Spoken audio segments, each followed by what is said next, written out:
द्वादश्याम च विशेषेण भौम भार्गव भानुसु, द्वादशी तिथि को तुलसी नहीं तोड़नी चाहिए। भौम भार्गव भानुसु मंगलवार, शुक्रवार और रविवार, इन 3 दिनों में भी तुलसी का छेदन नहीं करना चाहिए। पर्वद्वयेच संक्रांतो, पूर्णिमा के दिन भी नहीं, अमावस्या के दिन भी नहीं और संक्रांति के दिन भी नहीं, ग्रहण काल में भी नहीं, और सूतकद्वय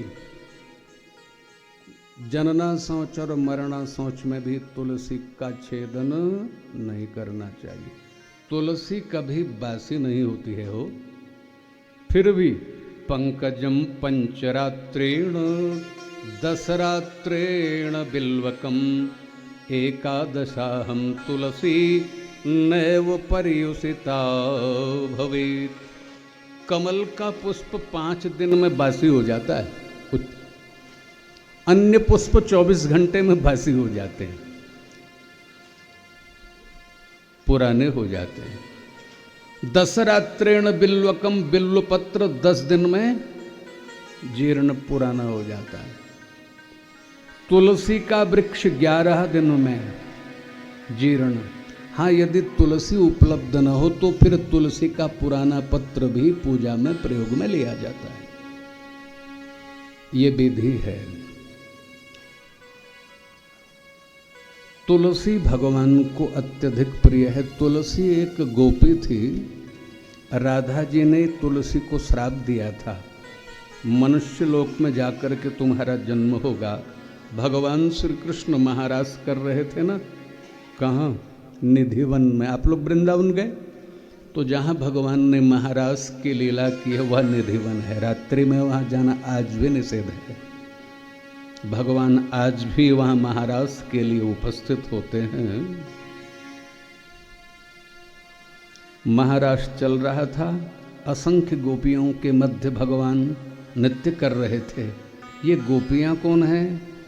ये जन्म जन्म के ऋषि महर्षि गण हैं। भगवान का प्रेम और भगवान का लार दुलार आत्मीय स्नेह पाने के लिए ये गोपी बन करके ब्रजमंडल में प्रकट हुए हैं। भगवान नृत्य कर रहे थे उन गोपियों के मध्य। तो एक सुदामा नाम का गोप था, एक तुलसी नाम की गोपी थी। इन्होंने महाराज के समय विघ्न किया। राधा जी की दृष्टि गई, ये मनमाना व्यवहार कर रहे हैं, तो उन्होंने श्राप दे दिया, ए सुदामा, ए तुलसी, तुमने महाराज के इस पवित्र भगवान की दिव्य लीला में विघ्न किया है। जाओ, तुम दोनों राक्षस मृत्युमंडल में जन्म लोगे। सुदामा, तुम राक्षस योनि में जाओगे। तुलसी, तू मनुष्य की कन्या बन करके पृथ्वी में जाएगी। अब देखिए, राधा जी के श्राप से कालांतर में सुदामा नाम का गोप यहाँ मृत्युमंडल में दंभ नाम के दैत्य का पुत्र शंखचूड़ बना और तुलसी धर्मध्वज राजा की पुत्री बनी। इन दोनों का विवाह हुआ। शंखचूड़ दैत्य था, तुलसी भगवान की परम भक्त थी। तुलसी महान साध्वी और पतिव्रता। तुलसी का विवाह राजा धर्मध्वज ने शंखचूड़ से किया था। तुलसी महान साध्वी पतिव्रता, शंखचूड़ क्रूर कुटिल था। तो इसने सबको जीत लिया, त्रिलोकी को। देवता लोग इसे जीत नहीं पाए, पराजित हो गए। भगवान शिव के पास गए, प्रभु इसका उद्धार होना चाहिए। भगवान ने कहा, जब तक इसकी पत्नी पतिव्रता साध्वी है, इसको काल भी नहीं खा सकता। तब देखिए, शंखचूड़ के रूप में भगवान हरि ने इस तुलसी के सतीत्व को समाप्त किया था। तब यहाँ शंखचूड़ भगवान शिव के हाथों मारा गया था, ये कथा है। तुलसी को जब पता चला कि भगवान ने यह सब लीला रची है, भगवान को श्राप दे दिया, हे हरि, आपने मेरे साथ कपट की नीति की है, इसलिए मैं श्राप देती हूँ, जाओ तुम पत्थर हो जाओ। तो तुलसी के श्राप से भगवान हरि शालिग्राम शिला बन गए और स्वयं तुलसी गंडकी नदी के रूप में बदल गई। और जहाँ तुलसी का देह भस्म हुआ वहाँ सुंदर तुलसी के वृक्ष प्रकट हो गए।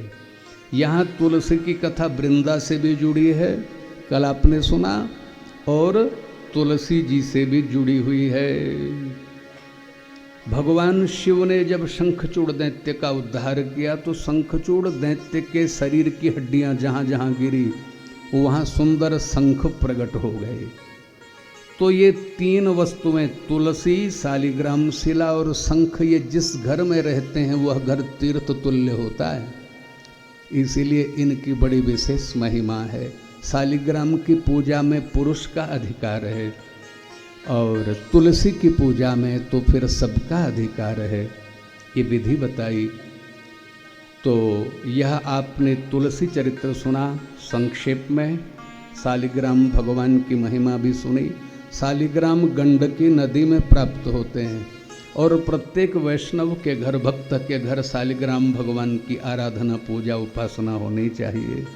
वह घर तीर्थ तुल्य होता है जहाँ तुलसी का पौधा हो, जहाँ शालिग्राम शिला हो, और जिस घर में शंख ध्वनि हो वहाँ सदा लक्ष्मी जी स्थिर निवास करती हैं। अष्ट सिद्धियाँ, नौ निधियों का वहाँ साम्राज्य होता है। बोलिए।